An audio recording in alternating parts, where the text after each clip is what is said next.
اور فرمایا، اور حدیث کے الفاظ اس طرح سے فرمایا، آپ نے فرمایا، ارشاد فرمایا کہ جو شخص 10 مرتبہ ان کلمات کو پڑھے، کیا فرمایا؟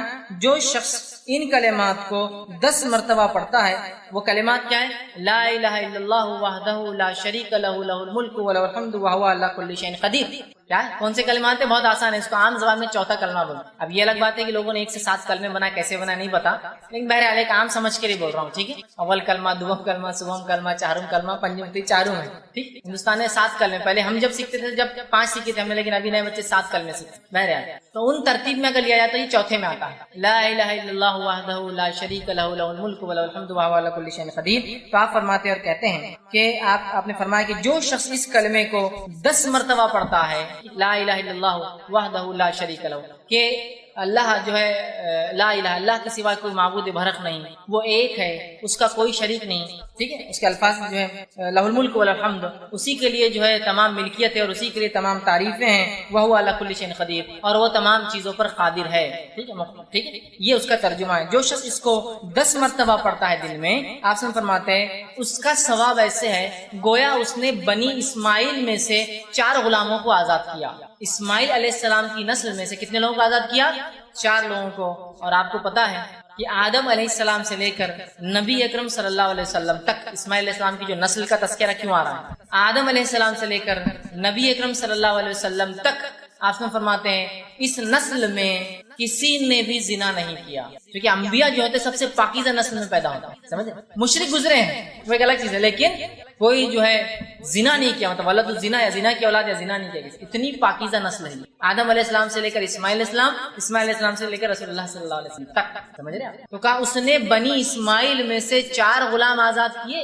غلام آزاد کرنا بہت اجر ثواب کام ہے۔ کیا کرنا ہے ہم کو؟ لا الہ الا اللہ وحدہ لا شریک لہ لہ الملک ولہ الحمد وہو علی کل شیء، 10 مرتبہ پڑھنا ہے۔ کیا کیا آپ نے؟ بنی اسماعیل میں سے 4 غلام آزاد کر دی، صرف 10 مرتبہ کلمے۔ کتنے فضائل اندازہ۔ دوسری فضیلت جو ہے ایک اور ذکر کی جو میں آج رکھ رہا ہوں، ویسے بہت ہے لیکن 3 میں نے چنے ہیں صرف۔ دوسری فضیلت والا ذکر ہے جو بہت آسان ہے، ہم سب کر سکتے ہیں، وہ یہ ہے جو کہ ترغیب و تہذیب اسی میں جو یہ صحیح روایت ہے، بہت مشہور اور معروف روایت ہے کہ آپ صلی اللہ علیہ وسلم نے فرمایا جو شخص نماز کے بعد 33 مرتبہ الحمدللہ، 33 مرتبہ سبحان اللہ، 33 مرتبہ اللہ اکبر کہتا ہے اور آخر میں یہ کہتا ہے لا الہ الا اللہ وحدہ لا شریک لہ لہ الملک ولہ الحمد وہو علی کل شیء قدیر، وہی جو میں نے اس سے پہلے رکھا۔ تو 33 بار جو ہے اس شخص نے جو ہے الحمدللہ کہا، 33 بار سبحان اللہ کہا، 33 بار اللہ اکبر کہا، اور اس کے آخر میں یہ کہا، چونکہ 33 اور 33 ہو گئے 99 اور آخر میں 100 کی گنتی پوری کر دی، یہ کہہ کر کہ لا الہ الا اللہ وحدہ لا شریک لہ لہ الملک ولہ الحمد وہو علی کل شیء قدیر۔ تو آپ فرماتے ہیں اور کہتے ہیں جب یہ کہتا ہے تو آپ سے فرماتے ہیں کہ جو ہے اس کے فائدہ یہ ہے تو اس کے سارے گناہ معاف کر دیے جاتے ہیں، گویا اگر اس کے گناہ سمندر کے جھاگ کے برابر بھی ہو تو۔ ایک روایت میں فرمایا یہ پڑھنا غلام آزاد کرنے سے زیادہ بہتر ہے۔ ایک روایت فرمایا اس کے پڑھنے سے 10 نیکیاں ہر اس پہ ملتے ہیں، مطلب اس کو 1000 نیکیاں ملتی، 100 بار پڑھا نا، 100 پڑھنے پہ اس کو 1000، 10 ہر اس پہ 10 تو 1000 نیکیاں ملتی ہے، 1000 گناہ معاف کر دیے جاتے ہیں۔ یہ فضا اتنا آسان ہے نا کہ سارے گناہ حتیٰ کہ سمندر کے جھاگ کے برابر گناہ ہو کتنے کثرت سے سب معاف کر دیا جاتے، صرف ہر نماز کے بعد 33 مرتبہ 33 مرتبہ 33 مرتبہ الحمدللہ سبحان اللہ الحمدللہ اور اللہ اکبر کہہ دے، اس کے سارے گناہ، اور یہ گناہ صغیرہ ہوتے ہیں، کبیرہ کے لیے توبہ ضروری ہے۔ کتنے فضائل ہیں۔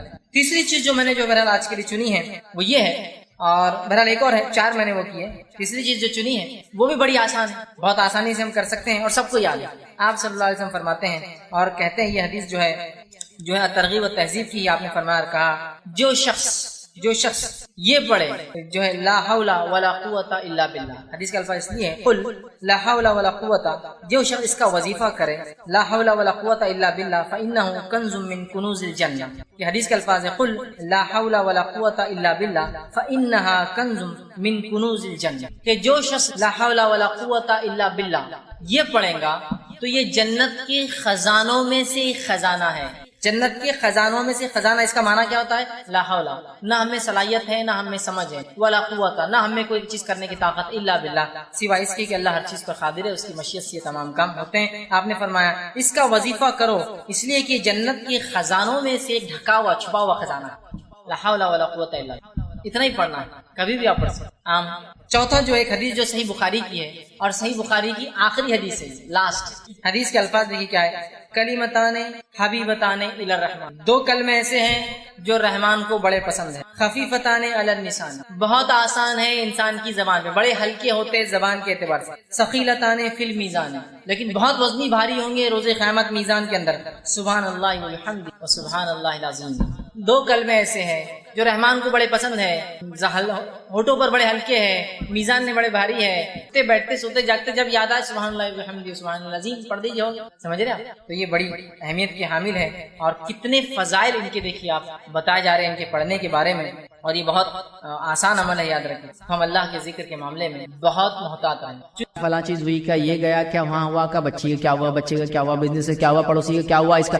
تو جب ہمارے دلوں میں ہم ذکر جو ہے اللہ کی کثرت ذکر چھوڑ کر، مطلب اللہ کے ذکر کی کثرت چھوڑ کر دنیا کے ذکر کی کثرت اپنا لیتے ہیں، نبی اکرم صلی اللہ علیہ وسلم فرما رہے ہیں ہمارے دل اس سے سخت ہو جاتے ہیں، ہارڈ ہو جاتے ہیں. یاد رکھیے ہارڈنگ آف دا ہارٹ جسیں گے کہ دل ہارڈ سخت ہو جاتے ہیں. یاد رکھیں، اور ایسے سخت ہو جاتے ہیں کہ پتھروں سے بھی زیادہ سخت ہو جاتے ہیں. تو اگر ہم چاہتے ہیں اپنے دل کو نرم کریں تو اللہ کے ذکر کو کثرت سے ہم کریں. سمجھ رہا، کثرت سے ذکر کریں. ٹھیک ہے، تو سخت ہونے کی پہلی وجہ یاد رکھی وہ ہے اللہ کے ذکر کمی یاد رکھی اور دنیا کے ذکر کی زیادتی. آئیے اسی طرح جو ابو موسیٰ اشعری رضی اللہ عنہ فرماتے اور کہتے ہیں نبی اکرم صلی اللہ علیہ وسلم نے فرمایا اس شخص کی مثال جو اپنے رب کا ذکر کرتا رہتا ہے ایسی ہے جیسے کہ زندہ انسان کی، اور اس انسان کی مثال جو اللہ کا ذکر نہیں کرتا اس کی مثال ایک میت کی ہے، مردہ انسان. اللہ کے ذکر کرنے والے انسان کی مثال ایک زندہ کی، اور اللہ کا ذکر نہیں کرنے والے کی مثال ایک مردہ کی. اور ظاہر سی بات ہے جب جسم مردہ ہے تو دل بھی اس کا مردہ ہو جائے. مرتا آدمی وہی ہے جس کا دل وغیرہ ساری چیزیں اعضاء کام کرنا بند کر. وہ ایک زندہ کی مثال ہے اس شخص کی جو اللہ کا ذکر کرتا ہے، اور ایک مردہ کی مثال ہے اس شخص کی جو اللہ کا ذکر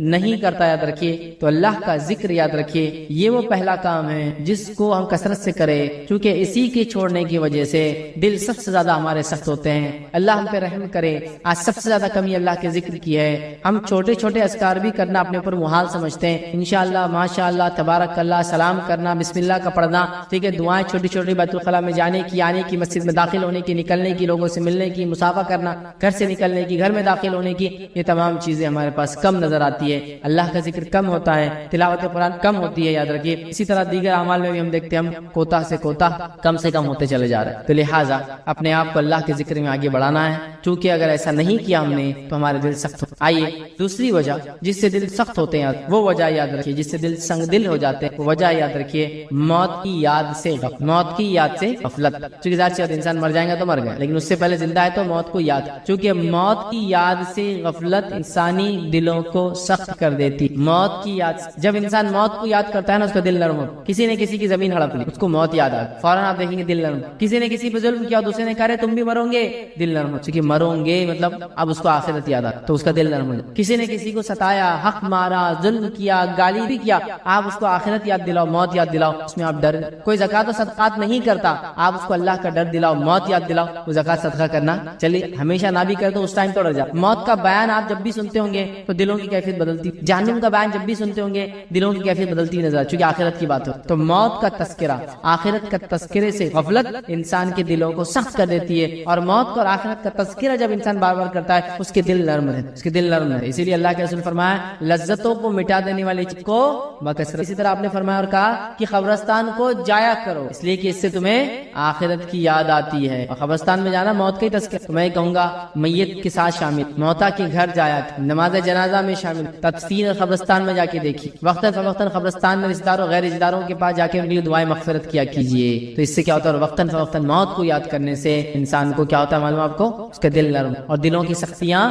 کم ہو جاتی. آج ہم موت کو مکمل طور سے بھول گئے، ہمارے دل سخت سے سخت تر ہو. ہمیں بتایا جا رہا ہے بھائی یہ غلط کر رہے ہو، اب چلنے تو دیکھا جائے گا. اس لیول تک آئے جب ہوگا، جب دیکھا جائے گا، اس لیول پر آ چکے ہیں ہم لوگ. تو لہٰذا ہم کو اس چیز کو سمجھنا ہے اور موت کو کثرت سے یاد کر. تیسرا کام یاد رکھیے جس کے نہ کرنے سے دل سخت ہو جاتے ہیں وہ یہ ہے، یاد رکھیے اللہ کے فرائض میں کوتاہی کرنے یا اللہ کی نافرمانی سے دل سخت. اللہ کے فرائض میں کوتاہی کرنے سے یا اللہ تعالیٰ کی نافرمانی کرنے سے دل سخت ہو جاتے ہیں. آئیے میں آپ کو واقعہ سناتا ہوں. اللہ تعالیٰ نے یہودیوں کو سورہ مائدہ کے اندر حکم دیا اور فرمایا اور کہا کہ ان سے 4 باتوں کا عہد لیا گیا تھا، 4 چیزوں کا عہد لیا گیا تھا. پہلے کیا عہد لیا گیا تھا کہ تم نماز قائم کرو، یہ ایک فریضہ ہے. پھر عہد لیا گیا تھا کہ تم زکات ادا کرو. پھر عہد لیا گیا تھا کہ تم رسولوں پر ایمان لاؤ گے. اور پھر عہد لیا تھا کہ قرض حسنہ آپس میں ایک دوسرے کو، کہ تو یہودی سود پر پیسہ لیتے تھے تو اللہ نے کہا قرض حسنہ لو دو. 4 چیزوں پر عہد. یہ عہد لینے کے بعد مطلب یہ 4 چیزیں ان پر واجب اور فرض کر دی. اس کے بعد بھی وہ لوگوں نے کیا کیا، اس فریضے سے اپنا منہ، اس فریضے کو نہیں مانا، نتیجے دل سخت ہو گئے. سنیے اللہ کیا فرماتا ہے ان کے تعلق سے. اور اللہ فرماتا کہتا ہے سورہ مائدہ سورہ نمبر 5 آیت نمبر 13.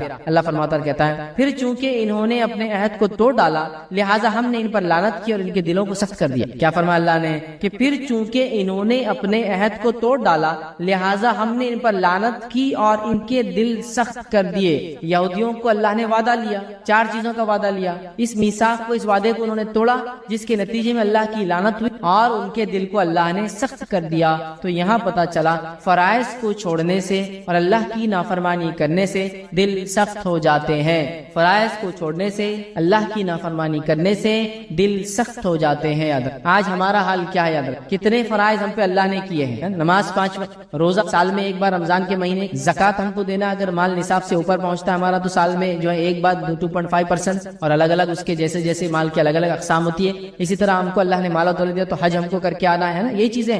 لیکن آج بھی میثاق کو، ان وعدوں کو، ان عہد کو، ان فرائض کو ہم چھوڑ رہے ہیں. تو اللہ کی نافرمانی کی یہود نے اور جو فرائض ان پر عائد کیے گئے اس کو چھوڑا جس کے نتیجے میں دل سخت ہو گئے. تو جو بھی انسان فرائض کو چھوڑتا ہے، اللہ کی نافرمانی کرتا ہے، اس کے دل سخت سنگ دل بنتا جاتا ہے وہ انسان. یاد رکھے تو سنگ دلی سے اگر اپنے آپ کو بچانا ہے تو ہمیں کیا کرنا ہوگا؟ ہمیں فرائض کا اہتمام کر، ہمیں اللہ رب العزت کی نافرمانی سے اپنے نفس کو بچانا ہوگا. اگر ایسا نہ کیا تو اللہ تعالیٰ نے یہودیوں کے دل سخت کر دیے تھے اور وہ ہمارے بھی دل سخت. اپنی بنیادی ضرورتوں پورا نہیں کر پا رہے ہم لوگ، اپنے مال کو جلا کر بھی پریشان ہے کہ کیا کرے. زیادہ کہا تو دل کی سختیاں نہیں تو کیا ہے کہ پڑوسیوں کو دیکھ کر، ماحول کو دیکھ کر، حالات کو دیکھ کر بھی اپنے کتنے دل ہمارے سخت ہو چکے ہیں. تو یہ تیسری اہم وجہ تیار کی. آئیے چوتھی وجہ دلوں کے سخت ہونے کی وہ ہے گناہوں اور برائیوں میں مگن رہنا اور اللہ کی مغفرت طلب نہ کرنا. اس سے دل سخت ہو جاتا ہے. گناہوں میں اور دنیا پرستی میں مگن رہنا اور اللہ کی مغفرت طلب نہ کرنے سے دل سخت ہو جاتے ہیں. آئیے اللہ کیا فرماتا ہے. یاد رکھیں سورہ مطففین سورہ نمبر 83 آیت نمبر 14 میں اللہ نے فرمایا کہا کلا بل ران علی قلوبہم ما کانوا یکسبون. اللہ فرماتا ہے کہتا ہے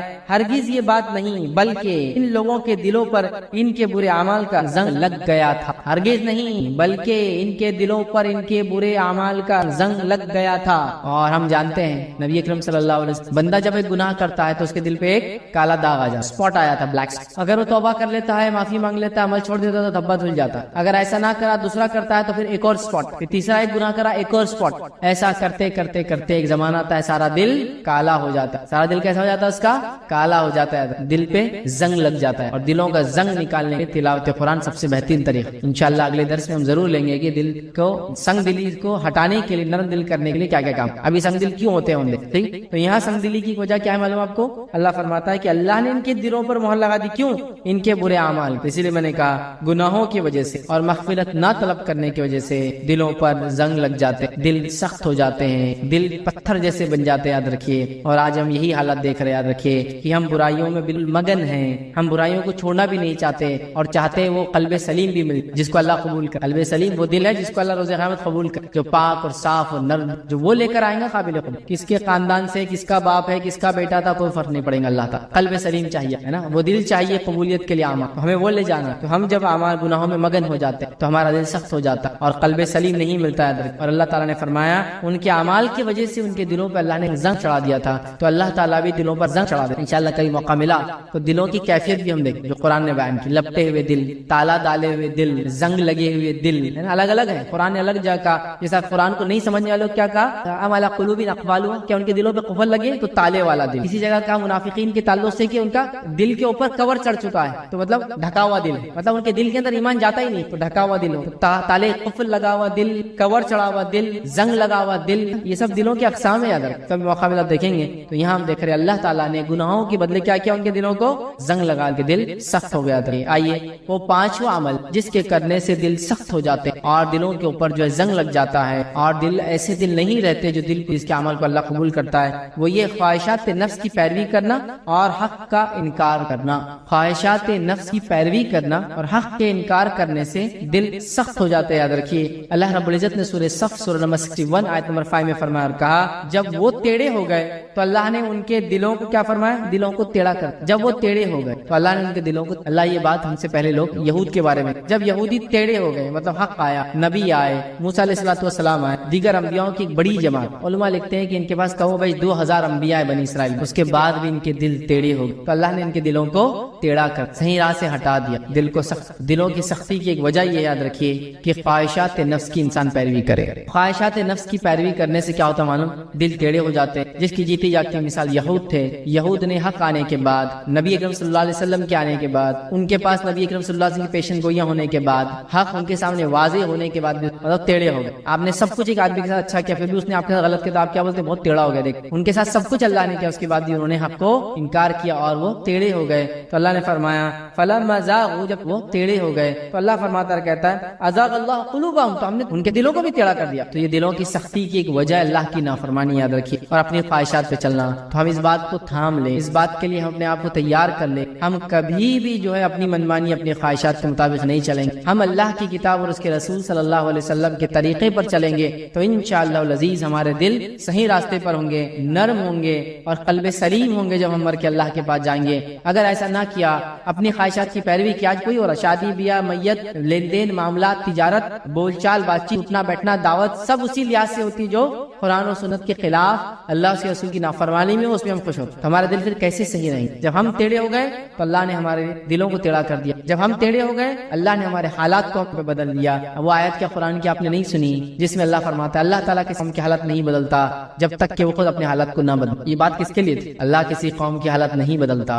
ہم جب بھی اس آیت کو سنتے تو کیا سوچتے ہیں؟ اللہ کسی قوم کے برے حالات کو نہیں بدلتا جب تک کہ وہ اچھے کام کر کے اپنے حالات نہ بدلے. عبداللہ بن عباس رضی اللہ عنہ کی تفسیر کیا کرتے اس کو فرماتے اللہ تعالیٰ کسی قوم کے اچھے حالات کو جب تک نہیں بدلتا جب تک کہ وہ خود گناہ اور معصیت کر کے اللہ کو مجبور نہ کرے کہ حالات کو بدلتا. یاد اس کے لیے تو اللہ تعالیٰ صحابہ سے کہہ رہا تھا کہ تمہارے یہ بہترین حالات اللہ نہیں بدلیں گا جب تک کہ تم خود کوئی ایسا کام نہ کرو کہ اللہ اس امن اور سکون والے اور مدینے والے اور اچھے حالات کو تم خود نہ بدلو. یہ اس کا معنی کہ ہم لوگوں نے غلط کام کر کے اللہ کو مجبور کیا کہ ہمارے حالات بدلے, ورنہ اللہ تعالیٰ تو بندوں کے ساتھ خیر کرنے, وہ تو چاہتا ہے اس کا ہر بندہ ایمان لے, وہ تو چاہتا ہے ہر بندہ ایمان لے, تبھی تو انبیاء بھیجے, کتابیں بھیجی, دنیا میں یوں چھوڑ نہیں دیا کہ جاؤ خود ڈھونڈو مجھے, خود ڈھونڈو حق کیا ہے. نہیں, اتنا سب کچھ گائیڈ کیا ہے نا. یہود نے یہی کیا, سرکشی. آئیے منافقین کے تعلق سے قرآن کیا فرماتا ہے. قرآن میں ایک جگہ اللہ نے فرمایا اور جب کوئی صورت نازل ہوتی ہے تو آنکھوں میں ایک دوسرے کی طرف اشارہ کرتے ہیں اور پوچھتے ہیں کیا تمہیں کوئی دیکھ تو نہیں رہا, پھر وہاں سے واپس چلے جاتے ہیں. اللہ نے ان کے دلوں کو پھیر دیا ہے کیونکہ یہ لوگ ہے ہی ایسے جو کچھ بھی نہیں سکتے. جب کوئی آیت نازل ہوتی تو منافق ایک دوسرے کو اشارہ کر کے وہاں سے نکل جاتے تھے. کیوں؟ تو ابھی آیت آئی ہم کو عمل کرو بولے, اب آیت ہے صدقہ تو ہم کو دو بولیں گے, اب آیت ہے فلاں نکل جاؤ, اور نکلتے ہو اشارہ کو دیکھے تو نہیں اپنے چل نکل جاؤ, اور نکل. جہاد کا اعلان ہو رہا خاموشی سے پیچھے سے اٹھ کے بھاگ جائے گا, کیونکہ اس زمانے میں جہاد میں سب کو جانا فرض ہوا کرتا, نکل کے بھاگ جاتے ایک دوسرے کو اشارہ کر کے, اور کچھ کو دیکھے تو نہیں کسی نے. تو اللہ فرما رہا ہے چونکہ انہوں نے اپنا منہ وہاں سے پھیر لیا واپس چلے گئے تو اللہ نے ان کے دلوں کو, مطلب شریعت کے احکام آتے تو منافق بھاگ جاتے تھے وہاں سے, اللہ نے ان کے دلوں کو پھیر دیا. ہمارا حال بھی ہے, لوگ بولتے بہت ساری بار کہ کوئی گناہ ہے بول کے سننا نہیں, سنے تو پھر عمل کرنا پڑتا, لہٰذا وہ ایسی مجلسوں میں جہاں گناہ کے بارے میں بتایا جاتا بھاگ جاتے ہیں. قرآن کی آیت کو پڑھ کے سنایا تو دوڑنے لگ جاتے, کیوں؟ تو سنے تو عمل کرنا پڑتا. منافق سن رہے تھے اور بھاگ رہے تھے کہ عمل نہ کرنا. ہم لوگ تو یہ کہہ رہے ہیں ان سے بھی آگے بڑھ گئے, ہم تو سننے کو تیار نہیں, سنو مت سنے تو عمل کرنا پڑے گا. سبحان اللہ, آپ سمجھ رہے بات. اور یہ بات میں نے عملاً دیکھی. ہم جب کالج میں تھے تو ایک مرتبہ ہوا کہ ایک صاحب جو گانا گا رہے تھے بہت زور, تو ہمارے ساتھ ایک جو ہے ایک عرب تھے, اور انہوں نے سوچا کہ اس کو نصیحت کرتا ہوں, چونکہ گانا گا رہا تھا, الفاظ اچھے نہیں تھے, نصیحت کرنے کے لیے. جیسے اس نے دیکھا کہ نصیحت کرنے آ رہے ہیں, انہیں دونوں انگلیاں کان میں ڈالا اور بھاگنے لگا, لٹرلی بھاگ, اور وہ اس کے پیچھے بھاگ رہے اور یہ آگے بھاگ. انہوں نے بولا میں تو آج سناؤں گا.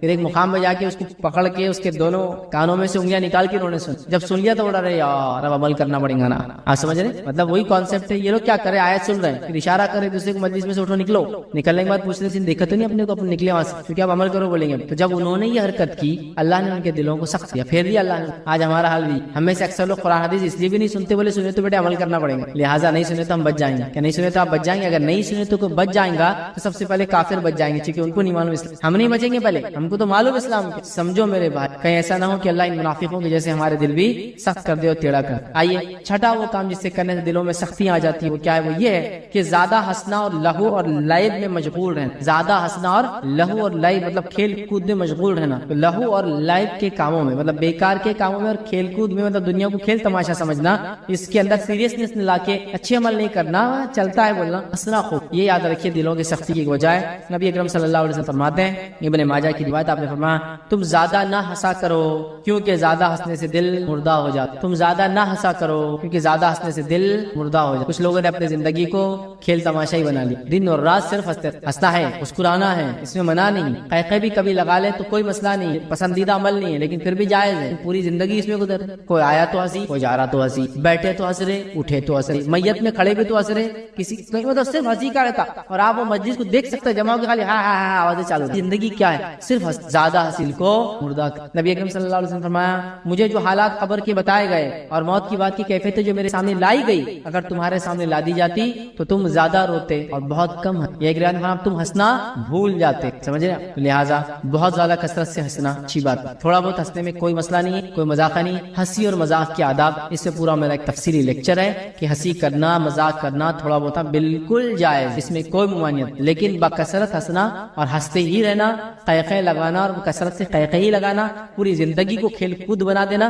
یہ بالکل جائز اور پسندیدہ نہیں ہے، بلکہ یہ دلوں کو یاد رکھیے مردہ کر دینے والا عمل ہے۔ تو لہٰذا ہنسیے، بشاش اور بشاش رہیے، تبسم جس کو کہتے ہیں مسکرائیے، تھوڑا ہنسیے، کبھی کبھار قہقہ لگانا بھی جائز ہے، حرام نہیں، لیکن ہمیشہ کرنا منع ہے، ہنسی سے منع نہیں، ہمیشہ ہنسنا، لغو اور لائٹ سمجھنا دنیا کو، ہر چیز کو نماز پڑھے گا دیکھا جائے گا، فلاں کرے گا ہاں ہاں دیکھا جائے گا، زکات کا ہاں ہم تو کبھی دیے نہیں آج تک، صرف ہنستے ہیں ایسے لوگ۔ اور آج بھی دیکھیے آپ لوگوں کو جب کوئی بات آپ نے ٹالنا ہے تو کیسا کرتے ہیں، ہنس کے ٹالتے ہیں، چلو نماز کو، ابھی بھی ہنسی سیریسنس نہیں ہے کہ میں کیوں نہیں جا رہا ہوں، تو گویا پوری زندگی انہوں نے ہنستے میں لگا دی۔ یہ چھٹا عمل تھا، اور یہ 6 بڑے بڑے اعمال ہیں جن کے کرنے سے دل ٹیڑے، سخت، خراب، مردہ، بیکار ہو جاتے ہیں، دلوں کو سخت کرنے والے اعمال ہیں۔ اسی طرح 7واں عمل یاد رکھیں، دنیا کی لذتوں میں اور آسائشوں کے حصول کے لیے ہر طرح کے کام کرنا، مارے پھرنا، اور آخرت کے لیے کوئی تیاری نہیں، مطلب دنیا کے لیے پوری کوششیں کرنا اور آخرت سے نہ کرنا، یہ بھی دل کی وجہ ہے، اور آپ اس کو محسوس کر سکتے ہیں جب آدمی کا ٹارگٹ اور ایم دنیا ہو جاتا ہے، آخرت نہیں ہوتا، تو اس کے دل خود سخت ہو جاتے ہیں۔ اللہ قرآن میں کہہ رہا ہے رشتہ داروں کو ان کا حق دو، ان کو مال سے مدد کرو، حق مارنا، رشتوں کو توڑنا، زکات نہ دینا، صدقات نہ کرنا، جس کا حق مال میں نہ دینا، لوگوں کی مدد نہ کرنا، یہ سب کیوں ہوتا ہے؟ اس لیے کہ مدد دنیا میری چلے جائیں گے، میں پیچھے ہو جاؤں گا، وہ میرے برابر آ جائیں گے، وہ میرے ساتھ آ جائیں گے، اور ہم چھوڑ دے۔ تو آخرت کو ٹارگٹ کیجئے، دنیا کو ٹارگٹ نہ بنائے، یاد رکھیے۔ 7واں عمل تھا۔ 8واں عمل یاد رکھیے جس کی وجہ سے دل سخت ہو جاتے ہیں، یاد رکھیے وہ یہ دنیاوی محفلوں میں بیٹھ کر ادھر ادھر کی باتیں، فضول گفتگو، اس سے بھی دل سخت ہے۔ دنیاوی مجالس سے بیٹھنا اور فالتو بات، دنیاوی مجالس میں بیٹھ کر دنیا کی خیر کی باتیں کرنا بھی جائز ہے، کہ تجارت کیسی کرنا، بزنس میں کیا چل رہا، مارکیٹ میں کیا چل رہا، کیا نئے پروڈکٹس آئے، کیا نئے ایپس آئے، بزنس پروموشن کیسے کرنا، یہ سب اچھی بات کام ہے، لیکن مارکیٹ میں فضول میں بیٹھ کر فضول باتیں کر، یہ جو ہے دلوں کو سخت کرنے والا، اور یہ کثرت سے ہو رہا ہے، اور اس کی کچھ باتیں آگے پیچھے کی میں پہلے لے چکا۔ 9ویں چیز یاد رکھیے جس سے دل سخت ہو جاتے وہ یہ ہے فضول اور بیہودہ چیزوں کو دیکھنا، اس سے بھی دل سخت ہو۔ فضول اور بیہودہ چیزوں کو دیکھنا، میں سمجھتا ہوں یہ 9 پوائنٹ کے اندر تو آج کل سوشل میڈیا کا ہر وہ کام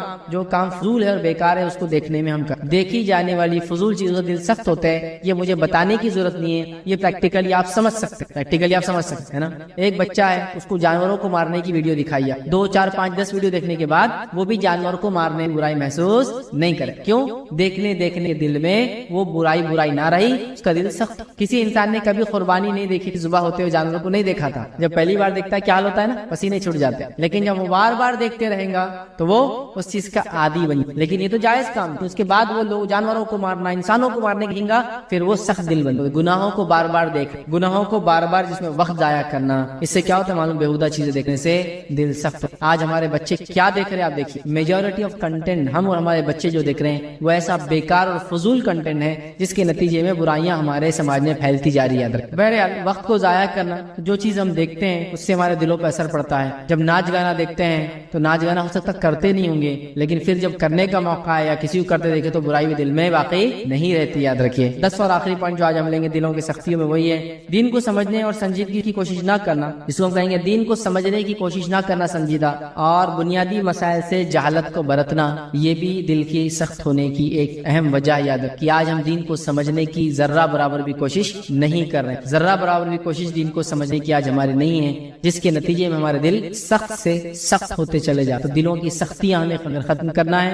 تو دین کو ہمیں سمجھنا ہے، اس کے بنیادی مسائل کو ہمیں سمجھنا ہے۔ آج کتنی عجیب بات ہے یاد، اور اللہ ہمارے دلوں کو سخت کیوں نہ کرے، جو دین اور شریعت اس نے ہمیں دی، جس کے لیے انبیاء علیہ الصلوۃ والسلام کی بکثرت جماعت کی جان اور مال کی قربانیاں دیتی چلی آئی۔ اس کے بعد نبی کریم صلی اللہ علیہ وسلم آخری نبی، آپ نے کتنی قربانیاں امت کے لیے دی، اس کے بعد صحابہ، تابعین، تبع تابعین میں لمبے عرصے تک قربانیاں دی، اور اس کے بعد بھی آج ہمارا حال یہ ہے کہ دین کے بیسک نالج، بنیادی علم بھی ہم بیسک نالج بھی ہم گین نہیں کرتے ریلیجن کی، یاد رکھے دین کے معاملے، دنیا کے معاملے تو ماشاءاللہ کتنے سال لگاتا، کیا بتاؤں میں، اگر ایک آدمی گریجویشن کرتا تھا ایٹ لیسٹ 15 ایئرس پڑھتا، پوسٹ گریجویشن کرتا تھا ایٹ لیسٹ 17 to 18 ایئرس پڑھتا، اور اس کے بعد پوسٹ گریجویشن کیا تھا، ایم فل ڈاکٹریٹ کرتا ہے تو ایٹ لیسٹ وہ جو ہے 20 to 22 ایئرس پڑھتا. لیکن دین کے معاملے میں ہمارا حال یہ، اتنا سب کچھ کرنے کے بعد بھی، دنیا کے علامہ بننے کے بعد بھی، اسلام کا دین کا بیسک نالج بھی ہمارے بیسک نالج بھی نہیں ہے. فرض نماز کو تو وضو کی ضرورت ہے، نفل کو وضو کی ضرورت ہے نہیں ضرورت ہے، نوجوان سوال کر کہ فرض کو تو معلوم ہے لیکن نفل نماز کے لیے کیا، سمجھ رہے آپ، مطلب ایسی حالات ہے، علم کی اتنی کمی اسی کو انتہا. نبی اکرم صلی اللہ علیہ وسلم کی پیدائش کبھی نہیں معلوم، کتنا بنیادی سوال کہ نبی اکرم صلی اللہ علیہ وسلم جس سے سب سے زیادہ محبت کم دعوت، لوگوں کو نہیں پتا ہے، لوگوں کو یہ چیز نہیں پتا ہے. یاد رکھ، یہ بہت امیزنگ چیز ہے، یاد رکھ، بہت امیزنگ. آپ تعجب کریں گے، ایک صاحب نے مجھے ایک سچا واقعہ بتایا مدینے کے اندر. انہوں نے کہا کہ میں مدینے میں 25 سال سے تو میری عادت لوگوں سے ایسی، جب میں ڈراپ کرتے مسجد نبی کے پاس سے گزرتے تو پوچھتا ہوں یہاں کیا ہے،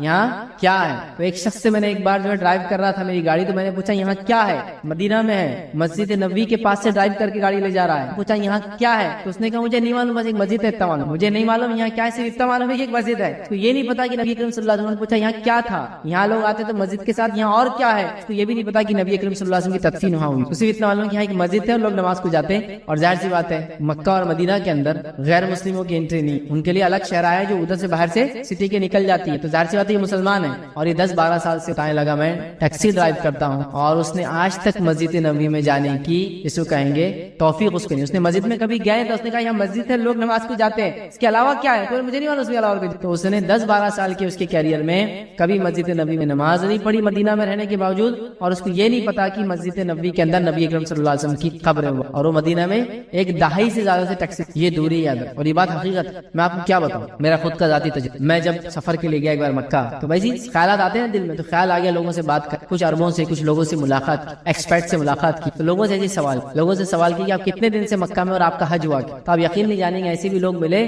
جو 50 سال عمر ہوگی، مکہ میں پیدا ہوئے، مکہ میں رہے، لیکن حج نہیں کرے آج تک. مطلب ایک سوال تو ہے کہ کوئی بھی کام کر رہے ہیں، مشکل کام میں مشکل آتی ہے اور آسانی سے کوئی بھی کام نہیں ہوتا، تو کیا کرنا چاہیے. پہلی چیز یاد رکھیے، کوئی کام آپ کر رہے ہیں، مشکل ہے، مشکل پیش آ رہی ہے، آسانی سے نہیں ہو پا رہا ہے، تو ایک تو یہ ہے کہ ایک آپ جو چاہ رہے ہیں، اور ایک وہ ہو رہا ہے جو اللہ چاہ رہا ہے. میں چاہ رہا ہوں یہ کام آسانی سے ہو جائے، یہ میری چاہت ہے. اللہ تعالیٰ اس کام کو جیسا لے رہا ہے وہ اس کی چاہت ہے، اور وہ جو ہو رہا ہے وہ سب سے اچھا ہو رہا ہے. یہ بات کو آپ یاد رکھیں، سمجھ رہے ہیں، وہ جو چاہ رہا ہے سب سے اچھا ہو. چونکہ وہ سوال اس سے بھی ریلیٹڈ ہے، شادی نہیں ہو پا رہی، کوئی رکاوٹ ہے کہ ہم کیا کریں. آپ چاہ رہے ہیں کہ بچی کی شادی آج ہو جائے، میں چونکہ چٹھی پر بھی ہے، اور شادی لڑکے کی تو میں سمجھتا ہوں پرابلم ہی نہیں ہے نا، سمجھ رہے آپ. ایک صاحب مطلب بولنے لگے، مزہ ہی آتا ہے کہ لڑکے کو تو شادی کے لیے کوئی پرابلم ہی نہیں، نہ کوئی کوالیفیکیشن چاہیے نہ کچھ چاہیے، لڑکا ہونا ہی اس کے لیے کافی ہے نا. کوالیفیکیشن کیا، لڑکا ہے، اس سے بڑی کیا ہو سکتی، لڑکا شادی، سمجھ آپ، یہی اس کے لیے کافی ہے. تو وہ میں سمجھ رہا ہوں اس وجہ سے کہ لڑکی کے بارے میں اس والے شادی نہیں ہو پا رہی. ٹھیک، شادی نہیں ہو پا رہی، کوئی رکاوٹ ہے کیا، آپ ارادہ کر رہے ہیں کہ لڑکی کی شادی ہو جائے، آپ کو لگتا ہے آج ہونا بہت خیر ہے، آپ کو لگتا ہے یہ صاحب جو انجینئر ڈاکٹر فلاں فلاں فلاں ان سے ہونا خیر ہے. میری بات کو غور سے سنیں، اللہ تعالیٰ اگر وہ نہیں کروا رہا ہے تو یہ آپ کے لیے خیر، یہی آپ کے لیے خیر تھا، اور یہی انشاءاللہ خیر کی وجہ بنے گا.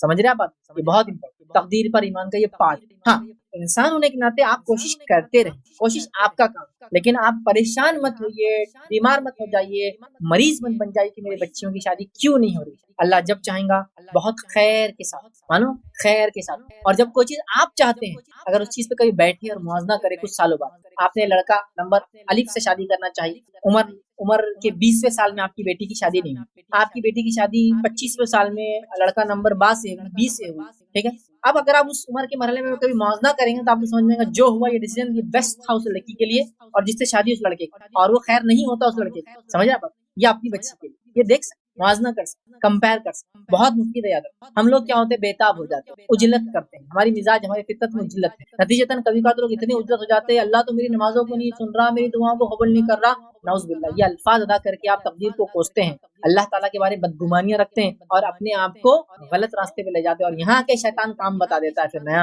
ارے ایسی ہوتا، اللہ نہیں سنتا کسی کی، یہ تھوڑا کام ان سے کرا لو، باقی اللہ ہی کرتا، لیکن تھوڑا ان سے. اب آپ لگ جاتے ایک راستہ. ہاں شادی نہیں ہو رہی، اگر آپ یہ مسئلہ کسی بھی انسان کو بولیں گے نا تو رکاوٹ ہے تو اسے نئے آپ کو فتوا دینے والا ہے، بات میرے لکھ کے رکھ لی، بہت رکاوٹ ہے، یہ رکاوٹ کو ہٹانے کے لیے الٹے پر کے 2 مرغے، 2 بڑواغل، 2 الو، 2 فلاں، شیر کا ناخن، ریچھ کا فلاں، اس کا وہ، اس کا وہ، اس کا یہ سب لا کے دینا پڑیں گا، اور وہ غلے میں 10,000 روپے ڈال دو، میں تو اللہ کے لیے کرتا ہے سب کام، صرف اللہ کے لیے، میں تو کبھی نہیں یہ سب مال وال تو ادھر ڈال دو وہ غلے کے اندر، یہ یتیم خانے کو جاتا، کہا جاتا یتیم خانے، اور یتیم کون ہے؟ اس کے بچے پورے، دوسرا کوئی نہیں رہتا، یہ پریکٹیکل ہے بھیا یتیم خانے میں۔ اور یہ سب تو لا لیا آپ نے، زعفران اور بکرا رہ گیا اس میں، ابھی اگر نہیں بھی کر پایا تو ایک روڑا تو میں اسے ہٹا دیتا، لیکن بکرے اور زعفران کے لیے دوسرا روڑا ابھی بھی باقی رہنے والا ہے، بکرا وہاں سے لینا، ہاں وہ لمبے کان والا 25,000 کا، اور زعفران یہاں سے لینا یہ دکان سے، تو آپ کا کام ہو جاتا۔ ابھی نہیں لگا سب بڑا باغلا ڈھونڈ رہا، یہ ڈھونڈ رہا، وہ ڈھونڈ رہا، وہ کر رہا، اس کا یہ کر رہا، یہ ہے شیطان کا بہکاوا،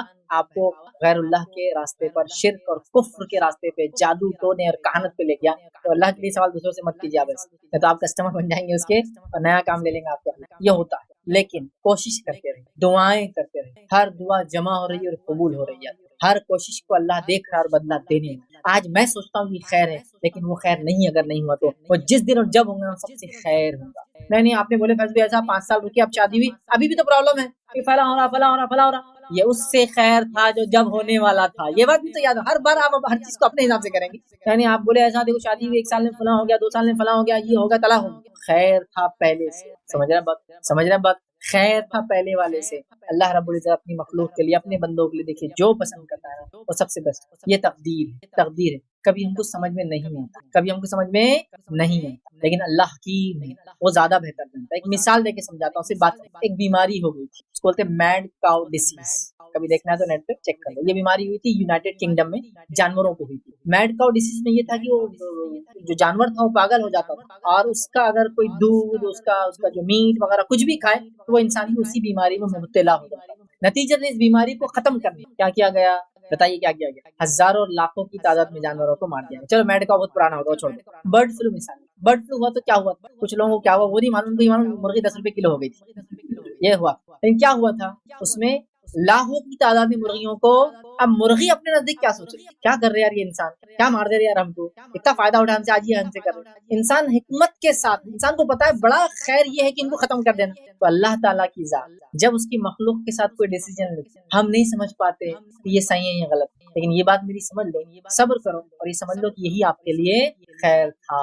جیسا وہ جانور نہیں سمجھ پا رہا اسے کیوں مارا گیا، وہ مرغیاں نہیں سمجھ پائیں گی کہ ان کو برڈ فلو میں کیوں مارا گیا بیچارے، لیکن انسان حکمت کے ساتھ جانتا تھا اس کا فائدہ کیا ہے، سمجھ رہے آپ بات کو؟ تو اللہ تعالیٰ بہتر جانتا ہے۔ ہم کو لگ رہا ہے ڈیسیجن غلط، ہم کو لگ رہا ہے کہ شادی یہاں ہو جانا چاہیے، ہم کو لگ رہا ہے فلاں مسئلہ بھی، ہم کو لگ رہا ہے پاس ہم ایسے ہونا چاہیے، ہم کو لگ رہا ہے آج ہی مسئلہ مجھے مل جانا چاہیے، آج ہی سرٹیفکیٹ مجھے مل جانا چاہیے، آج میرا یہ کام ہو جانا چاہیے، آج مجھے لائسنس شروع ہونا چاہیے، آج میری کمپنی شروع ہو جانا چاہیے تھی، کیا ہو رہا ہے؟ آپ اپنی حلال اور جائز کوششیں کرتے رہیے، اللہ پہ توکل کیجیے، جب وہ جس دن چالو ہوں گی، شروع ہوں گی، کام ہوگا، وہ بیسٹ دن اور بیسٹ آپ کے لیے۔ لیکن چونکہ ہم بھی مرغوں کے سمجھتے ہیں ہم کو کیوں مارا جائے، اللہ کی حکمت بہت بڑی کیا ہو سکتی دیکھیے، جو کہ جامع ترمذی کی اور ابو داؤد میں روایت آتی ہے، اور عبداللہ بن خبیب رضی اللہ عنہ اس حدیث کے راوی اور فرماتے اور کہتے ہیں کہ میں نے اللہ کے رسول صلی اللہ علیہ وسلم سے عرض کیا کہ اللہ کے رسول صلی اللہ علیہ وسلم میں کیا پڑھوں اپنی حفاظت کے لیے، مطلب اپنی حفاظت کے لیے، مصیبتوں کو ٹالنے کے لیے، پریشانیوں سے بچنے کے لیے میں کیا پڑھوں میں؟ تو نبی اکرم صلی اللہ علیہ وسلم کو حل دے رہے ہیں، کیا پڑھنا ہے تم کو اپنی حفاظت کے لیے، مصیبت اور پریشانی سے بچنے کے لیے، اور اتنی چھوٹی چھوٹی دعائیں ہیں نا سبحان اللہ،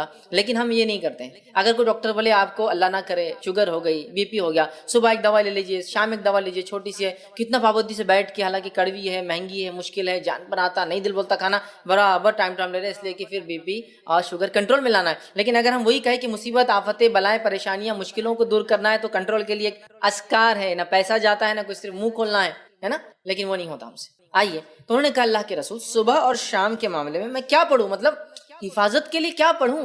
تو نبی اکرم صلی اللہ علیہ وسلم کو فرماتے اور کہتے ہیں ہر صبح اور شام 3 مرتبہ تم یہ پڑھو، کیا پڑھو؟ قل هو اللہ احد 3 بار، صبح اور شام، صبح اور شام، شام سمجھتے نا رات نہیں، مغرب شام کا وقت ہے، اور صبح مطلب فجر کے بعد، تو اب کبھی بھی صبح اور شام یہ پڑھو تم، کیا پڑھو؟ 3 مرتبہ قل هو اللہ احد پڑھو، پھر فرمایا 3 مرتبہ قل اعوذ برب الفلق پڑھو، پھر فرمایا 3 مرتبہ قل اعوذ برب الناس پڑھو۔ سورہ قل مطلب تینوں سورے ایک ساتھ آتے ہیں قرآن میں، 112 نمبر کا سورہ، 113 نمبر کا سورہ، 114 نمبر کا سورہ۔ ان 3 سورتوں کو آپ صلی اللہ علیہ وسلم فرما رہے ان 3 سورتوں کو تم پڑھیں تو آپ کو ہر وقت پریشانی والی چیز سے اللہ تعالیٰ بچانے کے لیے کافی ہو جائے گا۔ وہ پوچھ رہے ہیں میں کیا کروں، مصیبت، پریشانی، آفت کوئی آ جائے تو تو آپ صلی اللہ علیہ وسلم سلوشن پیش کریں. سلوشن یہ کہ صبح اور شام 3 مرتبہ سورہ اخلاص، سورہ فلق، سورہ ناس پڑھا کرو. یہ تمہارے لیے کافی ہو جائے گا، مصیبتوں کے لیے، پریشانیوں کے لیے، مشکلوں کے لیے کافی ہو جائے گا. اور اس کے تعلق سے یاد رکھیے، ہم اتنی لاپرواہی برتتے ہیں، حالانکہ کتنے چھوٹے سورے ہیں، کتنے عام ہیں، تقریباً سب کو یاد ہوتے ہیں، لیکن یہ ہم سے نہیں ہوتا ہے، یہ نہیں ہوتا. ہاں کوئی مصیبت آ گئی اور کوئی کہے ایک ٹانگ پہ کھڑے رہ کر 11 بار سورہ یاسین پر برابر کر رہے ہیں. آدھی رات کو چھت پہ جا کر ایک ٹانگ پہ کھڑے رہ کے سورہ یاسین 11 بار پڑھو، حالانکہ 8 بار 10 بار میں نیچے گر کے پڑھتے، دوسرا بار بھی ٹوٹ جاتا جو اچھا تھا. وہ سب کریں گے، دوسرے دن آ رہے پیر ٹوٹ، کیا بات ہے؟ تو کسی کو بول نہیں سکتے کہ ایک پیر پہ کھڑے ہو تو گرے دوسرا بھی ٹوٹ گیا. وہ نہیں بولتے، وہ برابر کریں گے. آنے کے بعد 21 دن تک جو ہے سورہ یاسین کو آپ یہ پڑھو، حالانکہ ثابت نہیں ہے. پورے قرآن کو الٹا پڑھنا شروع کرو، وہ بھی ہم کریں گے. کتنا سلوشن کتنا آسان ہے. 1 سورہ، 2 سورے اور 3 سورے. کتنی آیتیں ہو رہی ہیں؟ کتنی چھوٹی چھوٹی آیتیں. قل هو اللہ احد ہو گئی ایک آیت، اللہ الصمد، لم یلد ولم یولد ولم یکن له، 4 آیت. چلو ماشاءاللہ ہو گئی. 4 آیتوں کو 3 بار بول تو کتنے بار ہو رہا؟ 12 آیت ہے نا. یہ اتنے کم جملے ہیں کہ اس سے کئی گنا، کئی درجے زیادہ جملے میں اور آپ بولتے ہیں دن بھر میں، بات کرنے کی شکل میں، بیوی سے، بچوں سے، پڑوسیوں سے، باس سے، کسٹمر سے.